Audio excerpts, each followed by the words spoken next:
Sir मुझे ये लगता है कि ये जो हॉनर किलिंग्स वगैरह होती हैं और हत्या हो, जब हम इज्जत के नाम पर किसी को मार देते हैं और ये जो औरतों के साथ किए जाता है, इसका जो मेन कारण है वो हमारे अंदर का जो अहंकार है हमारा। हुँ, हमारा अहंकार मेन कारण है इसका। हमने समाज ऐसी बना ली है कि जिस समाज में हमने औरत को जो है उसके शरीर से ही जोड़ दिया है पूरी तरीके से। तो होता क्या है इसके कारण कि अगर कोई लड़की अपने पसंद से शादी या कहीं पर प्रेम करती है, तो उसके जो घर वाले हैं उन्हें लगता है कि हमारी इससे इज्जत जा रही है। क्योंकि ये जो इज्जत है या जो मॉडेस्टी का जो दायरा है, वो उसके शरीर से जोड़ करके देखते हैं ना वो। तो जब वो उसके शरीर से जोड़ करके इस सबको देखते हैं, तो उन्हें ऐसा लगता है कि मतलब जो लड़का है इसके साथ बैठेगा या घूमेगा या कुछ करेगा, तो हम उसके मतलब उस शरीर से एक तरीके से उनको लगता है कि खेल रहा है। और इसके कारण से उनके अंदर एक साइकोलॉजिकल फ़ियर पैदा होता है। और वो फ़ियर को जो इग्नाइट करती है वो है सोसाइटी। उनके जो अगल-बगल के मेंबर्स हैं, रिलेटिव हैं, वो भी इसी तरीके के नज़रियात रखते हैं ना, तो वो उनको पोक करने लग जाते हैं कि देखो तुम्हारी लड़की ये कर रही है, तुम्हारी लड़की ये कर रही है। और स्त्री की शारीरिक जो संरचना है वो ऐसी है जैसे कि गालियाँ भी उन्हीं के नाम पर हमने बनाई हैं कि जब हम किसी को गाली देते हैं तो भी माँ की, बहन की, बेटी की देते हैं। हम क्यों देते हैं? क्योंकि हमें ऐसा लगता है कि लड़की के साथ अगर हम वो चीज़ कर देंगे, तो हम उसका जो हुनर है उसको छीन लेंगे या उसको एक तरीके से दबा देंगे और हम विजय हो जाएँगे। हम में एक जीत की फीलिंग आती है, मतलब जो मैं आपकी या मेरी बात नहीं कर रहा, हमसे मेरा मतलब है समाज से, कि जब कोई भी किसी को गाली देता तो उसको एक फीलिंग ये आती है कि मैंने अगर इसकी माँ को, बहन को, बेटी को गाली दे दी तो मैं जीत गया, इस पर हावी हो गया। और उसको एक इज्जत के और हॉनर के तरीके से देखते हैं, हाँ यार, इसने ये कर दिया, देखो वो चुपचाप चला गया, उसके उसको इतनी बुरी-बुरी, गंदी-गंदी गालियाँ दे दी, उसकी तो इज्जत चली गई। तो ये एक ऐसा दायरा सेट करता है माइंड में, इंडिविजुअल बेस पे भी और सोसाइटी के बेस पे भी, कि इंसान को एक फ़ियर क्रिएट हो जाता है कि अगर मेरी किसी फीमेल मेंबर ने ऑफ द फैमिली अगर कभी ऐसी चीज़ करी, तो जब मैं बाहर जाऊँगा तो लोग मुझे चढ़ाएँगे कि देख तेरी बेटी भाग गई, तेरी बहन ने ये कर लिया, तेरी माँ ने ये कर लिया, है ना? और मुझे गालियाँ देंगे उसके नाम पे। तो उससे बचने के लिए ये लोग उन लड़कियों के साथ इतनी बुरी घटनाएँ करते हैं, उन्हें मार देते हैं, उनको काट देते हैं। और इसमें जो सबसे बड़ा रोल है, वो मैं ये मानता हूँ कि ये जो स्टेबलाइज़ रिलीजन है ना, वो हिंदू रिलीजन हो या बुद्धिस्ट रिलीजन हो या मुस्लिम रिलीजन हो, हर रिलीजन ने एक इसी दायरे पे बनाया, मतलब क्योंकि बनाया तो इंसान ने ही है ना उसको। नहीं, नहीं, वो बुद्धिज़्म कोई में इस तरह की बात नहीं है। बुद्धिज़्म की बुद्धिज़्म बात में नहीं कर रहा मैं, मतलब लेकिन बुद्धिस्ट सोसाइटी में भी आपको ये चीज़ें मिलेंगी, भले ही रिलीजन में ना हो। क्योंकि जो नहीं, हाँ, देखें बुद्धिस्ट सोसाइटी में भी ये चीज़ें नहीं है। बाबा साहब ने अपनी एक कहीं-कहीं रिपोर्ट पेश किया था, उसमें हुँ, उन्होंने एक किताब लिखी थी, उसमें उन्होंने इस बात का ज़िक्र किया, म्यांमार का एग्ज़ाम्पल दिया था। और उन्होंने अच्छा। साफ-साफ ये चीज़ इसमें लिखा था कि जिस समय अंग्रेज़ जो है वो प्रयास कर रहे थे, वहाँ की अंग्रेज़ों घर की महिलाएँ जो है प्रयास कर रही थीं कि हमको हुँ, आज़ादी दो, हमको स्वतंत्रता दो। वो हुँ, एग्ज़ाम्पल देती थी म्यांमार की लड़कियों का, कि देखो म्यांमार में बुद्धिस्ट लड़कियों को कितनी आज़ादी है, कि वो खुद से शादी कर सकती और हैं, खुद से अपनी सारी चीज़ें कर सकती हैं, खुद से लड़का जैसे चॉइस कर सकती हैं। और ये सारी ठीक है। चॉइसेस उस समय ब्रिटिश लोगों में, ब्रिटिश महिलाओं तक को नहीं थी, ये चॉइसेस। हाँ, उस समय तो काफ़ी तो कंज़र्वेटिज़्म था हाँ, उनकी तो सोसाइटी ये में भी। अब भारत में क्या है ना कि भारत में जो जातिवादी बाबा साहब ने लेकिन 22 मतलब प्रतिज्ञा इसीलिए तो हाँ, ली है। क्यों ली थी 22 मेरा एक प्रतिज्ञा? क्योंकि जब मेरा तक पॉइंट आप है। जो हुँ, तथाकथित ये ब्राह्मणवादी जो सोच है, जो इनके देवी-देवता है, उसको जब तक आप हुँ, मानते रहोगे और इन हुँ, जातियों में फँसे रहोगे, अब फिर आप बुद्ध को भी मानने लगो, कह दो कि हाँ, बुद्धं शरणं गच्छामि हो गए हम। तो आपके अंदर ये कहीं न कहीं ये पॉइंट रह जाएगा। आप आ तो गए हो, बन तो गए हो धर्म में, हुँ, लेकिन आप अभी जाति ही धो रहे हो। अब आप वो जातिवादी हुँ, सोच ही रख रहे हो कि नहीं अब अपनी जाति में शादी करना है, बन गए तो क्या हुआ? लेकिन शादी तो अपनी ही जाति खोज के करेंगे भाई साहब इसमें। तो बाबा साहब ने इसीलिए जाति 22 तो प्रतिज्ञा दिलाई थी, ताकि ये सारी बुराइयाँ दूर हो सके। हाँ, बोलिए। जाति तो ख़ैर कल्पना है। और कल्पना मेरा नहीं मतलब है, जो हकीकत है। आप तो डूबे हैं ना, आपको तो अच्छी तरह से पता होगा। हाँ, वो तो मैंने काफ़ी मतलब 2-3 4 साल हो गए हैं मुझे 2021 में ही मैंने मेरी जाति छोड़ दी थी। ये तो मतलब मैंने हुँ, व्यावहारिक रूप से सरनेम लगाया हुआ है क्योंकि अब सरनेम तो लगाना पड़ेगा ना क्योंकि फिर जो दूसरा व्यक्ति हमें आइडेंटिफ़ाई जब करता है सोसाइटी में, तो वो तो उसी हुँ। बेस पे करेगा तो कि इसी से कौन मिलेगा से ना, सरनेम से ही तो हाँ, मिलेगा। कि कौन से सोशल हुँ, बैकग्राउंड से हम आते हैं, है ना? हुँ। जैसे अगर कोई मुस्लिम है या एथिस्ट भी बन जाए वो आगे जाके, जावेद अख्तर हैं, तो उससे बीवी अख्तर तो उसने लगाया हुआ है ना। हाँ, तो मेरा जो पॉइंट था ना सर वो ये था कि ये जो इस सोच को जो प्रिवेल करता है वो है स्टेबलाइज़्ड रिलीजन जैसे चाहे हिंदू रिलीजन हो या कोई सा भी रिलीजन हो या फिर सोसाइटी कोई सी भी हो। अब जैसे म्यांमार हुँ। की सोसाइटी का आपने कहा अभी मतलब म्यांमार में, वियतनाम में ये चीज़ें उतनी नहीं है लेकिन कहीं-कहीं पे देखने मिलती हैं थोड़ी-थोड़ी। क्योंकि जो इंसान का जो ढर्रा है कहीं सोचने का, देखिए इंसान थोड़ी-थोड़ी तो कहीं-कहीं देखें, हाँ, थोड़ी-थोड़ी या कहीं-कहीं की आप एग्ज़ाम्पल ले रहे हैं। आप भारत में हुँ, देखें ना कि भारत में तो बिल्कुल ही भारत में नहीं तो बहुत है। है। बहुत कहाँ है, तो भारत में तो मतलब भारत में तो कोई भी बेटी खुद से लड़का पसंद कर ले, ये उसी घर में पॉसिबल है जिस घर में ऑलरेडी बहिष्कृत जो लोग हैं। जिनके घर में पहले से ही कहीं और शादियाँ हो गई हैं और चांसेस है कि उस शायद हुँ, लड़की के अब कोई रिश्तेदार ये वो शादी नहीं करेगा, उसी घर में ये चॉइस मिलती है कि वो खुद से तय कर सकती है या लड़का तय करेगा। अन्यथा जो घर में भी कोई इंटरकास्ट मैरिज ये नहीं हुआ है, उनके को तो बिल्कुल चांसेस ही नहीं है, खुद से शादी करने के। हाँ, है आपकी बात सही है लेकिन जो कुछ मतलब इकोनॉमिक जो लिबरल घर हैं या फिर जो थोड़े ऐसे पढ़ लिख जाते हैं, वो एजुकेटेड ज़्यादा हो प्रतिशत जाते आप हैं या देखें ना, एक प्रतिशत एक देखिए ओपन वही मैं कह एक 0.0000 में कंसीडर हुँ। चले जाएँगे ऐसी फैमिलीज़। जैसे अगर हम बड़े शहरों का ताल्लुकात रखें या फिर एक एक जो सोसाइटीज़ हो जाती है ना बड़े शहरों में, जहाँ पे लोग एक-दूसरे से इतने जुड़े हुए नहीं होते, मतलब कि एक क्लोज़ सोसाइटी नहीं है, लोग एक-दूसरे को पोक नहीं कर रहे होते, तो वहाँ पे ये चीज़ें फिर भी प्रिवेल हो जाती हैं। अब तो कहीं धीरे-धीरे मतलब जो गाँव साइड में भी है, धीरे-धीरे खुल रहा है। तो अभी भी परसेंटेज तो बहुत लो है लेकिन फिर भी हो रहा है। कहीं नहीं हो रहा है, ये प्रतिशत बहुत ही माइनर है। और वो भी पता है कहाँ पे है? जिन फैमिलीज़ में हुँ, हो रहा है शादी ना, या तो वो फैमिलीज़ ओवरऑल आप देखेंगे तो सेम लेवल के हैं। जैसे हुँ, जनरल में अगर शादी हो गई, तो वो आप हुँ, देखें कि या तो दोनों की एक ही पोस्ट में है। जैसे अगर डॉक्टर है तो शायद हो जाएँगे चांसेस, या किसी एक ही जगह पे कोई कर रहे हैं और सेम उसमें है, तो उनमें थोड़ी बहुत हो जा रही है। डिफ़रेंस अभी हुँ। भी जो होना है ना वो नहीं है, और वो भी हाँ, उस लड़के स्तर बहुत लड़-झगड़ के कर पा रहे हैं। ऐसा नहीं है कि उस बड़ी स्तर आसानी का से हो जाता है, वो भी हाँ, बेचारे बहुत उस साले कई साल तक संघर्ष करते हैं, लड़ते हैं, झगड़ते हैं, तब जाके मुश्किल से उसमें से कुछ का होता है, कुछ का तो तब भी नहीं हो पाता है। हाँ, ये बात तो सही है। उस स्तर हुँ। का तो नहीं है लेकिन मतलब मैंने जैसे अपने आस-पास में जो केस देखे हैं, तो मैं उस बेस पे कह रहा हूँ कि मतलब धीरे-धीरे चीज़ें थोड़ी-थोड़ी बदलना चालू हो गई अच्छा, हैं। ब्राह्मणों में एक और चीज़ है ना, ब्राह्मण हुँ, में क्या है, मनुस्मृति उनको ये भी तो दे रखा है कि तुम चारों वर्णों में शादी कर सकते हो, उसको तो अलाउ कर रखा है ना, बाकी दूसरे कास्ट को थोड़े अलाउ किया है।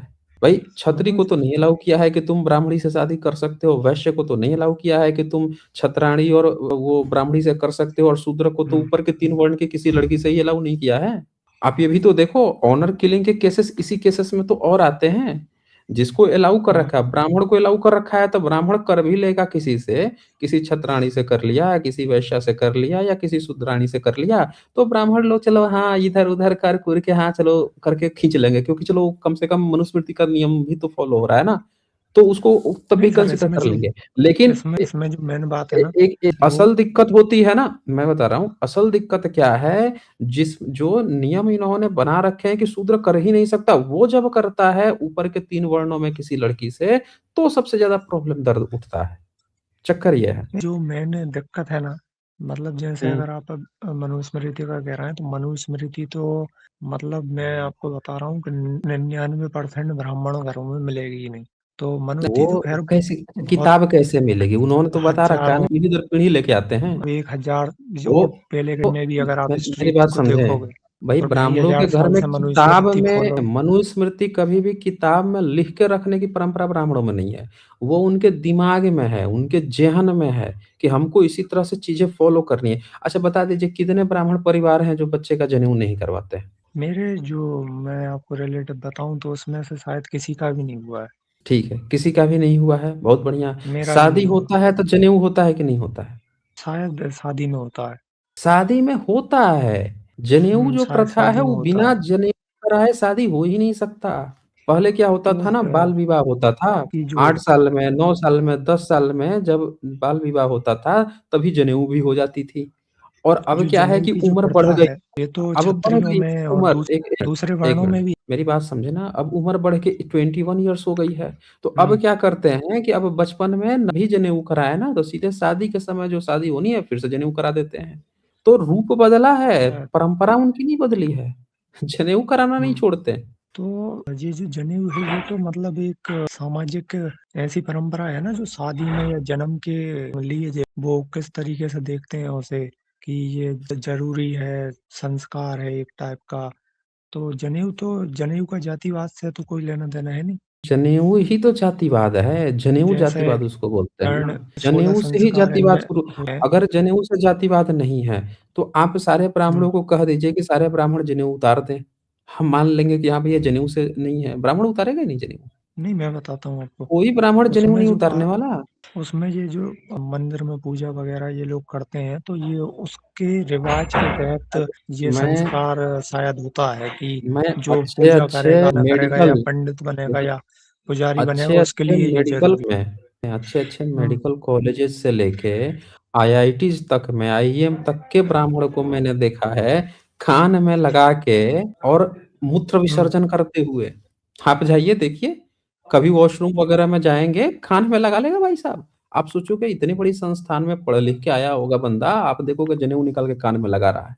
समझ रहे हैं? हाँ, क्योंकि तो तो आप कहाँ मतलब चक्कर में पड़े हुए हैं कि जनेऊ से वो नहीं है, हैं? जातिवाद नहीं है। नहीं, मेरा कहने का मतलब ये है कि जैसे मुसलमानों में टोपी है ना, और हाँ, दाढ़ी के वो प्रति जो ईसाइयों में भी है, क्षत्रिय यहूदियों में हैं, भी है टोपी। हमारे यहाँ पे जो ठाकुर समाज होती है उनमें भी कुछ उनकी हम्म, जो प्रथा होती है, जो वो भी कराते क्षत्रिय हैं कर जनेऊ। सकते हैं दूसरे नहीं कर वो भी सकते। जनेऊ कराते जैसे हैं, वो बच्चों कर्ण का में, सर वर मुड़ा देते हैं हाँ, बच्चों का, वो भी जनेऊ का, करा लेते हैं आपको। जो कान में वो कुंडल पहनते हैं ज्यादातर ये कान का कुंडल, पहन। कुंडल हाँ, तो सब तो ये लोग जो पहनाते हैं, वो तो भारत की नहीं, बुद्धिज्म में भी सब लोग क्षत्रियों में पहनते ये हैं। ज्यादा, क्षत्रियों नहीं, में मतलब क्षत्रियों ये में एक संस्कार उनमें है कि ये उनके परंपरा, वो कान कानों में छुदवाते हैं। कुंडल की परंपरा देखें। बुद्धिज्म की सारी मूर्ति कला में कान में कुंडल मिलेगा, वो वहां से आई है। कुंडल का तो कोई मतलब नहीं है। जनेऊ वाली जो नहीं, प्रथा है ना, वो तो जो खैर ब्राह्मण उसके कैरिंग पहले भी फॉरवर्ड रही कर रहा होगी, है। लेकिन मेरा नहीं नहीं, उसके कोई मेरा सबूत ये नहीं है ना, कहने का तो मतलब है पहले कि रही ये जो होंगी। क्षत्रिय समाज है, उसमें हम्म। उसको मतलब एक संस्कार माना जाता है। बाकी तो मतलब वो एक प्रथा के तहत हर जगह नहीं नहीं, होता, वो कंपनियों देखें, में भारत का कंपलसरी भी होता जो है। आज अपने को क्षत्रिय कह रहा है भारत में, वो आज ब्राह्मणिज्म हम्म। की व्यवस्था को अपनाए हुए है। लेकिन जब ब्राह्मणिज्म नहीं था, तब वो कौन सी व्यवस्था में था? अगर था भारत में तो, अगर बाहर से आ गया तो अलग बात है। लेकिन अगर भारत में था और जब ब्राह्मणिज्म नहीं था, जब भाई भारत में आए थे फाहियान, ह्वेनसांग, इत्सिंग, मेगास्थनीज, तब तो उन्होंने नहीं जिक्र किया कि किसी भारत के क्षत्रिय ने जनेऊ कराया हो, किसी ने चुटिया रखी हो। उन्होंने चुटियाधारी तो एक पूरे भारत में किसी व्यक्ति को नहीं देखा कि जिसने किसी चुटिया लटका रखी हो। ये आज की नहीं, डेट में जनेऊ और चुटिया नहीं देखने को सर, मिल रहे हैं। ये जरूरी नहीं है कि मतलब उनको, ये जरूरी नहीं है कि वो राजाओं के जो उनका पहनने ओढ़ने का तरीका है, या जो हम्म, वो करवाते थे, वो कानों में हम्म। जो पहनते थे, या हर चीज का वो जिक्र करेंगे, क्योंकि जिक्र बहुत सी जिक्र ऐसी करेंगे ना, चीजें उनके वो एक परिवार एक, अच्छा में, देखें, समाज सुने, में, जिनका उन्होंने जिक्र नहीं देखें, करा है। ये आप कह रहे हो। आप बताओ कि आपने कृष्ण की तो जीवन हम्म। लीला लिखी है, राम की जीवन लीला लिखी है। बताएं, राम और कृष्ण को कहाँ पे आपने कानों में हम्म। कुंडल पहनाया है? परशुराम को आपने कहाँ उसमें पे है ना कानों में वर्णन, लगाया उसमें है? वर्णन है बताएं। ना रामायण में, महाभारत में, इन सब चीजों आप का, बोल दीजिए, मैं रामायण कि का आप वो भगवान सर कृष्ण बताइए, की मैं तो ओपन जो करके चेक मूर्तियां हम चेक कर लेता हूँ मैं वहां पे, कहाँ पे ये दिया जो हुआ है हम कि आप मूर्तियां ऐसा बनाते कोई हैं। संस्कार किया जिससे उनको कानों में कुंडल आप पहना रहे हो। नहीं, मैं आपको बताऊं सर कि मुझे इन हम्म, सब चीजों की ज्यादा जानकारी है नहीं, क्योंकि मैं इतना रिलीजियस हम्म, हूँ नहीं शुरू से। तो मैंने कुछ हम्म। पढ़ा भी नहीं है आप ज्यादा नहीं है, कि लेकिन कहाँ पर आपके है, तो क्योंकि विचारधारा वही जब चीज है हम जो मैं ब्राह्मणों की आप है ना। मैं आपको बता रहा देखें, हूँ एक ब्राह्मण ना कि नॉन जो रिलीजियस राम की या ब्राह्मणवाद को ही सपोर्ट हम करता है, जो मूर्ति आप कर बनाते रहे हैं। हैं, तो हम्म। उसमें तो हम उनको दिखाते हैं कि उनने कानों में कुंडल पहन रखे हैं। हम आप राम को भी आज की दिखाते डेट हैं, में हम इसलिए कृष्ण को दिखा भी रहे दिखाते हो हैं। क्योंकि आपके पास मूर्ति कला नहीं है। आपकी सारी मूर्ति कला ही बुद्धिज्म से कॉपी पेस्ट है। भई आपके जो सबसे पुराने किताब है नहीं, उसमें कहीं मूर्ति कला नहीं है, वेद में कहीं मूर्ति कला नहीं है और उपनिषद तो कहता है कि कोई भगवान ही नहीं होते। आपके तो उपनिषद तो सारे भगवानों को ही खारिज कर दिया, ये देवी-देवता को ही खारिज कर दिया। तो वेद उपनिषद तक तो आपके ना राम है, ना कृष्ण उपनिषद है, ना तो दुर्गा है, ना एक काली है। नहीं, हुँ, हुँ। उपनिषद ने एक ब्रह्म को माना है। हाँ, अरे तो बाकी एक देवों को को मुझे माना नहीं है तो पता कि उसमें उनमें कहाँ ज़िक्र है वहाँ या नहीं। पे वहाँ पे ना विष्णु है, कहाँ उसमें विष्णु है बताइए तो आपके उपनिषद में? उसमें तो गुण जब बताए हैं विष्णु कि एक परमात्मा है, उसके नहीं, 3 गुण नहीं, हैं, नहीं, नहीं, शिव वो है, ब्रह्मा, विष्णु उपनिषद है। जो है ना वो इंद्र की बात कर रहा है। आपका जो उपनिषद है वो उपनिषद सर इंद्र जो की है बात कर रहा है। वही सबसे प्रमुख 108 देवता है। उपनिषद हैं। अभी विष्णु का जन्म नहीं हुआ है उपनिषद में, याद रखिए ना राम का जन्म हुआ है, ना कृष्ण का जन्म हुआ है, उपनिषद तक।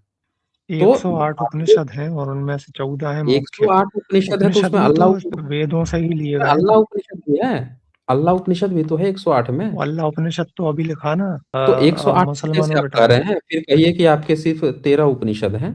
हाँ, जो 14 हैं वो मुख्य हैं और बाकी तो पूरे चौ 108 चौ हैं। जो मुख्य वो है ना, वो शंकराचार्य के समय के माने जाते हैं। शंकराचार्य ही पहला ऐसा उपनिषद के भाष्यकर्ता कहे जाते हैं। उनसे पहले किसी कोई भी उपनिषदकर्ता नहीं मिला है आज तक भारत में, ना कोई एविडेंस है। हाँ, उनको ही टीका कहा गया टिप्पणी तो पहली उनने बार। लिखी है ना। तो उन्होंने भी वेदांत नहीं लिखी है, वो तो वेदों से माधवाचार्य जो ने अलग किया कर ना, वो भी 13वीं-14वीं सदी में लिखी गई और उनके नाम पे। उन्होंने उनका लिखा कुछ नहीं मिला है। उनका भी लिखा हुआ आज तक कुछ और नहीं मिला है जो शंकराचार्य मुनि याज्ञवल्क्य और श्वेताश्वर हुए ये हैं। काल्पनिक है, वो तो टोटल काल्पनिक है सब। नहीं, वो पहले याज्ञवल्क्य जो है शंकराचार्य से पहले उपनिषदों की रचनाओं में हुँ, मुनि श्वेताचार्य, मुनि याज्ञवल्क्य क्या वो आता है टोटल टोटल काल्पनिक है। वो कि पूरे के पूरे काल्पनिक है।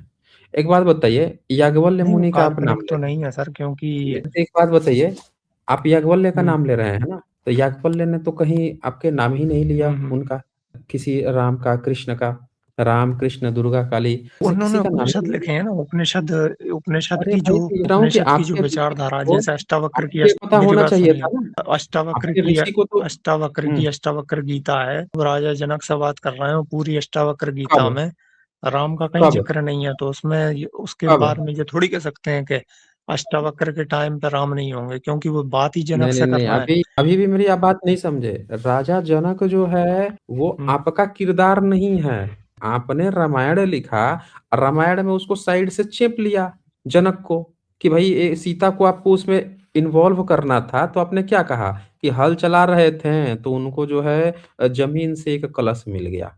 तो उसमें से अब सीता निकल रही हैं, ज़मीन से पैदा नहीं, हुई। राजा ये जनक तो आप मेन क्या कर किरदार रहे है। हो? राजा जनक की तो पूरी राजा बेटियों राजा से तो जनक एक शादी हुई है वहां पे। अच्छा एक बात बताइए, वो तो परीक्षित से भी ज्ञान ले रहे हैं आपके। परीक्षित जो है, राजा दशरथ जो परिचित हैं, वो कौन? परीक्षित की बात कर रहे हैं। राजा दशरथ जो हैं, वो परीक्षित की परिचित बात कौन? कर रहे हैं। परीक्षित जो है, जो महाभारत में अभिमन्यु का बेटा है परीक्षित। अब बताइए कि ये जो जनक परिचित जिसकी आप बात कर रहे हैं, वो रामायण का जनक है, ये कैसे आपको पता चलेगा? क्योंकि जनक तो वो ही आपकी हुए हैं। किताब जब बातचीत चलती है, तो वो परीक्षित की बात कर रहे हैं आपके जनक। इसी आधार पर कहा गया कहाँ कि पे? रामायण और महाभारत जो है, दोनों एक साथ भई घटित लिखी जा रही थी पैरेलल में बैठ के। दोनों में से किसी को पता ही नहीं था कि कौन पहले है, कौन पुराना है। महाभारत जो है रामोपाख्यान करके पूरा रामायण भीतर अपने में सम्मिलित कर रहा है और इधर जो आपके वाल्मीकि रामायण है, तो ये कभी अर्जुन की बात कर रहे हैं या कभी परीक्षित की बात कर रहे हैं। वाल्मीकि रामायण में अर्जुन का पूरा एक चैप्टर है। जिसमें अर्जुन जा रहा है लंका से वो लाने के लिए, सोना लाने के लिए। चर्चा चल रही है वाल्मीकि रामायण में। अब वो अर्जुन कौन तो सा है सर, वो भी तो देखना पड़ेगा, आप क्योंकि अर्जुन काफी नहीं, हुए हैं। नहीं, नहीं, एक वो राजा वही हुआ है महाभारत शेष। जो राजसूय यज्ञ चल रहा है। मैं आपको एक एग्ज़ाम्पल दिखाता हम्म, हूँ, ये देखिए ये। ये आपका बृहदारण्यक उपनिषद है, जो शंकर भाष्य के हम्म, नाम पर लिखा गया। अब बताइए कि आपके उपनिषद भी पुराने नहीं हैं, शंकराचार्य से ज़्यादा पुराने नहीं हैं, तो ज़रा सोचिए इस बात को कि आपके देवी-देवता इनसे पुराने कैसे हो सकते हैं, जिसमें अभी शंकराचार्य के समय तक भी कोई राम-कृष्ण का नामो-निशान नहीं है। अब इसमें देखिए मैं आपको दिखाता हूँ ये क्या नाम है याज्ञवल्क्य आगे ना, याज्ञवल्क्य और हम्म। शाकल्य का बात चल रहा है। याज्ञवल्क्य जो है पूछता है कि कितने देवी-देवता हैं? शाकल्य जो है याज्ञवल्क्य से पूछ रहा है कि भई कितने देवी-देवता हैं? तो ये देखिए ये क्या कहता है ये, शाकल्य ने पूछा कितने देवगण हैं? सीधे-सीधे पूछ रहा है। तो आप जो कह रहे थे ना कि भई बात चल रही है, यहाँ से सीधे-सीधे ये क्वेश्चन पूछा गया है कि भई याज्ञवल्क्य ऋषि यही बता दीजिए कि पूरे दुनिया में कितने देवी-देवता हैं? तो आपके क्या कह वो रहे हैं ये? हाँ, तब वो ज्ञान के याज्ञवल्क्य लिए ने पूछ रहा है ना, जानने के लिए कि कितने पूछ रहा है, देवता तो होते हैं। आपके आपके ये बताइए, ये तो 8वीं सदी में शंकराचार्य के नाम से भाष्य चल रहा है। तब तो देवी-देवता हो जाने चाहिए थे ना रामकृष्ण, नहीं तो त्रेता युग, सतयुग, द्वापर युग, ये सब कैसे जस्टिफाई कीजिएगा? अब पढ़िए ना आप आगे क्या कहता है, जवाब क्या देते हैं याज्ञवल्क्य? पढ़िए। इसके पश्चात से याज्ञवल्क्य से शाक्य विदेन ने पूछा, "ये कितने देवगण हैं?" तब याज्ञवल्क्य हुँ। ने कहा, इस आगे कहीं जाने वाली निमित्त से ही उनकी संख्या का प्रतिपादन किया। जितने वैश्वदेव की निविद में अर्थात देवताओं की संख्या बताने वाले मंत्रोपद में बतलाए गए हैं, वे 3 और 300 तथा 3 और 3 सहस्त्र 3306 हैं। तब शाकल्य ने ठीक है ऐसा कहा। फिर पूछा याज्ञवल्क्य, कितने देव हैं? याज्ञवल्क्य ने कहा 33। 33 ही हम मानते हैं, 33 कोटि। ठीक है मानते ऐसा हैं ना? कहा और पूछा। तो हुँ। याज्ञवल्क्य ने कहा कितने देव हैं? 6। ठीक है ऐसा कहा और फिर पूछा याज्ञवल्क्य कितने देव हैं? 3। ठीक है, त्रिमूर्ति के बारे में कहा होगा। ऐसा कहा और अच्छा। पुनः पूछा याज्ञवल्क्य कितने देव हैं? सर ये जो है ना, मेरे को कुछ थोड़ा समझ में नहीं आ रहा, क्योंकि ये सब आपको नहीं समझ चीज़ें में मैंने आएगा ना, पढ़ी। मैं बता रहा हूँ क्या बात चल रही है। ये ये बात ये चल भाषा रही जो है कि है आपका शंकराचार्य जो है वो है बुद्धिस्ट, ये शंकराचार्य बुद्धिस्ट है, बुद्धिज़्म से पढ़ाई किया है और उसको इस बात का पता है कि कोई देवी-देवता नहीं होते हैं। तो नहीं, उसने नहीं, अपने भाष्य में ये सुन शंकर तो लीजिए, गोविंद सुन है ना? लीजिए। हाँ, तो बुद्धिस्ट थे ना, वो तो बुद्धिस्ट थे गो गौड़पाद। पढ़िए ना उनकी सारी बातों को, उसी को तो आप लोग तोड़-मरोड़ के उसको आप ठहराना चाहते थे भाई कि ये हमारे वो हैं, क्या नाम है, ब्राह्मण हैं। और उसकी सारी बातें वो बुद्ध का ज़िक्र कर रहा है, बुद्धिज़्म का, उस पर तो अनंत भदंत कौशल्यायन पूरी किताब लिखे हुए हैं। उसकी एक-एक चीज़ मैच करा दिए हैं कि बुद्धिज़्म के इन-इन चीज़ों से ये कॉपी पेस्ट मार के इनके माणुक्य उपनिषद कौन-कौन से उपनिषद डिट्टो कॉपी पेस्ट चिपका दिए गए हैं। यहाँ तक कि ये उपनिषद शब्द तक आपने क्या किया कि जो बुद्धिस्ट वो थे, अरहत थे, अश्वघोष, उन्होंने किताब लिखी थी वज्रसूची। तो भारत में जो ये है सावरकर है, इसने क्या किया, वज्रसूची उपनिषद नाम से किताब जारी कर दिया। भारत में बहुजन लोग पढ़े लिखे नहीं थे। अंग्रेजों ने जब जाँच किया, पता चला कि भाई वज्रसूची तो ये तो बुद्धिस्ट किताब है, ये देखो ये उपनिषद बना के चला रहे हैं सब यहाँ पे। पता चला कि उसकी किताब चाइना से, तिब्बत से सब मिल रही हैं पुरानी-पुरानी, तो भारत में क्या कर रहे हैं सब यहाँ पे हम लोगों के समय में उपनिषद बना के चला रहे हैं। तो आप लोग कॉपी पेस्ट तो पकड़ लिए गए थे, तभी सारा चीज़ एक्सपोज़ है। यहाँ देखिए क्या कहता है, याज्ञवल्क्य 1 ठीक है, ऐसा कहा और पूछा 3 और 300 तथा 3 और 3 सहस्त्रदेव कौन हैं? यहाँ पे वो सीधे-सीधे पूछ रहा है कि भाई आप बताइए कि कितने देवी-देवता होते हैं? तो याज्ञवल्क्य महोदय ये 3-3 जो बता रहे हैं ना आप त्रिदेव और क्या-क्या कह रहे थे, ये सब नहीं है। देखिए ये क्या है? कहता है उस याज्ञवल्क्य ने कहा ये तो उनकी महिमाएँ ही हैं, देवगण तो 33 ही हैं। वे 33 देव कौन से हैं? तो 8 वसु, 11 रुद्र, 12 आदित्य, ये 31 देवगण हैं तथा इंद्र और प्रजापति सहित 33 हैं। ये बात आती है, इसमें ना किसी राम की बात आई है, ना किसी कृष्ण की बात आई है, ना किसी विष्णु की, ना किसी ब्रह्मा की, ना किसी आपके शिव की बात आई है, आई ही नहीं है। आपके जो नहीं सर, 33 मैं आपको देवी-देवता बताता हूँ, है ही मैं नहीं ये जो इसमें। बात कही है, ये 33 कोटि देवताओं की कही है। ब्रह्मा, विष्णु, महेश ये त्रिमूर्ति में माने जाते हैं। ये तो देवों में जाते हैं, ये भगवानों में अच्छा, माने अच्छा, जाते हैं, अच्छा। 3 प्रमुख अच्छा, भगवानों में। अच्छा। तो अच्छा हो मतलब ये सकता देव है कि लोग ये जो नहीं हैं, यहाँ जो ये ये बात देव में बता नहीं रहा आते है, हैं। ये मतलब 33 ये देव कोटि में उन नहीं आते हैं। देवताओं के बारे में बता रहा है जो ब्रह्मा ने हुँ। रचे हैं। मतलब हाँ? पुराणों में है ना कि जो ब्रह्मा ने देव रचे हैं, अरे! ये हो अरे सकता है ब्रह्मा उनके का बारे में तब बता जन्म रहा हो। नहीं हुआ था। ये जो बताया जा रहा है ना, वेदों में तो जिक्र है ना ब्रह्मा का, हुँ, वेदों से ही तो उपनिषद बना वेदों है। में प्रजापति है ना, वेदों हाँ, में ब्रह्मा इंद्र और प्रजापति है ना प्रजापति वेदों में, है। पालक है, हाँ, मतलब बनाने हुँ। वाला है वो ब्रह्मा है, ऐसा लिखा है ना। नहीं, नहीं, नहीं, ब्रह्मा नहीं है। आपके आपने ऋग्वेद अपना नहीं पढ़ा है क्या? आपके मैंने कुछ भी ऋग्वेद नहीं पढ़ा है, में मुझे कुछ नाम नहीं साहब मालूम। तो नहीं मालूम है, इसीलिए तो आप खुद कन्फ्यूज़ हैं। इसीलिए आप खुद कन्फ्यूज़ हैं। ब्रह्मा ने सृष्टि बनाई है, कहीं नहीं कहा गया है। नहीं, जो प्रजापति आप यूज टर्म होता है, हुँ, आपके प्रजापति तो प्रजापति उसके जो लिए है होता ना, है ना जो वो अपनी समस्त बेटी के समस्त साथ पूरे संबंध बना रहा है प्रजापति, जो ये लिखा समस्त हुआ है। उसका क्या कहते हैं, हुँ, मुझे प्रजापति उसके लिए यूज होता है शायद टर्म धर्म में, जो हुँ। पूरे एक ब्रह्मांड का पति हो, मतलब सब कुछ उसके अंडर में हो, उसको शायद प्रजापति कहते थे। नहीं, नहीं, अभी भी आप समझे नहीं। ये देखिए मैं आपको ओपन कर देता हूँ, आप समझ नहीं रहे हैं शब्द लोग। ये देखिए ये ऋग्वेद है आपका, है ना? और इस ऋग्वेद को कहीं भी आपका ये नहीं कहा गया है कि किसी ब्रह्मा ने, ये देखिए 10वें मंडल का 90वाँ सूक्त है और ये देखिए पहला सूक्त क्या कहा गया है इसमें पढ़िए तो? जो विराट पुरुष हजारों सिर हजारों आंखें हजारों पांव वाला है, वह समस्त पृथ्वी को व्याप्त करके 10 उंगलियों से आवर्त किए है। अब ये जो विराट पुरुष है, इसके हजारों सिर है, हजारों आंखें हैं, हजारों पांव वाला है, और समस्त पृथ्वी को व्याप्त करके 10 उंगलियों से आवृत किए हुए है। इसमें और तो आगे सर पढ़ यहाँ लीजिए। पे पहले ही लिखा है कि हम्म। ऋषि नारायण देवता पुरुष, और थोड़ा अरे ऊपर वो करिए समझाने, चंद्र। देखिए समझाने के लिए लिखा है कि जहाँ ऋषि है उसको नारायण समझिए, देवता मतलब पुरुष समझिए, छंद मतलब अनुशिष्ट पुष्ट, ये समझाने के लिए लिखा हुआ है, वो नहीं है, मंत्र का हिस्सा नहीं है। भूत ठीक और है। भविष्य अभी काल विराट दो रूप ही नंबर है। पढ़, दो सभी पढ़ लीजिए प्राणी ना, इसे पढ़ एक लीजिए। चरण में तथा दिव्य लोक 3 चरणों हाँ, में स्थित है।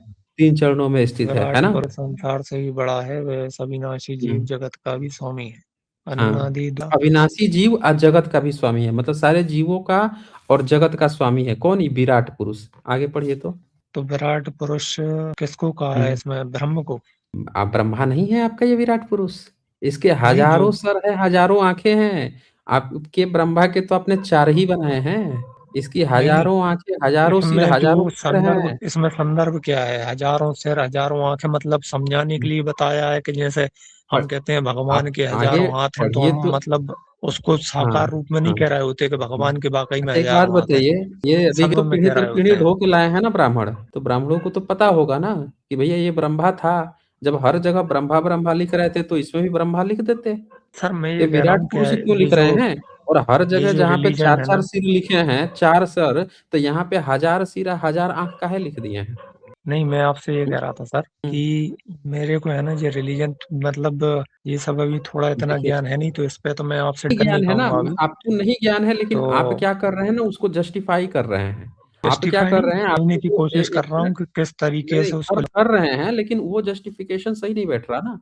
ध्यान से सुनिए यहाँ पे। 5 नंबर कहता है, उस विराट आदि पुरुष की उत्पत्ति हुई, उत्पत्ति होते ही वह विराट विभाजित होने लगा, फिर उसने भूमि आदि पिंडों तथा मनुष्यों की उत्पत्ति हुई। अब ये जो उत्पन्न कर रहा है विराट पुरुष, इससे ये सारी चीजें उत्पन्न हो रही है। अब विराट पुरुष जो है ये आदि पुरुष कहा जा रहा है। आपको क्या बताया जा रहा है? आप सोच रहे हो कि ये ब्रह्मा है। अगर ये ब्रह्मा होता तो यहाँ ब्रह्मा लिखा होता, कहीं नहीं लिखा है। और जो प्रजापति शब्द आया है वो आपका, उसको तो अपनी बेटी के साथ ही संबंध बताने की बात लिखी है इसमें। तो वो है ही नहीं जो आप सोच रहे हो। तो कुल मिला के कहने का मतलब ये है कि आप किसी भी धर्म ग्रंथ का उदाहरण ले लीजिए, लेकिन ये जितनी भी प्रॉब्लम है आज की डेट में, ये सारी चीजें आपके धर्म ग्रंथों से आती है। और ये सारे धर्म ग्रंथ आपके ब्राह्मणों ने ही लिखे हैं।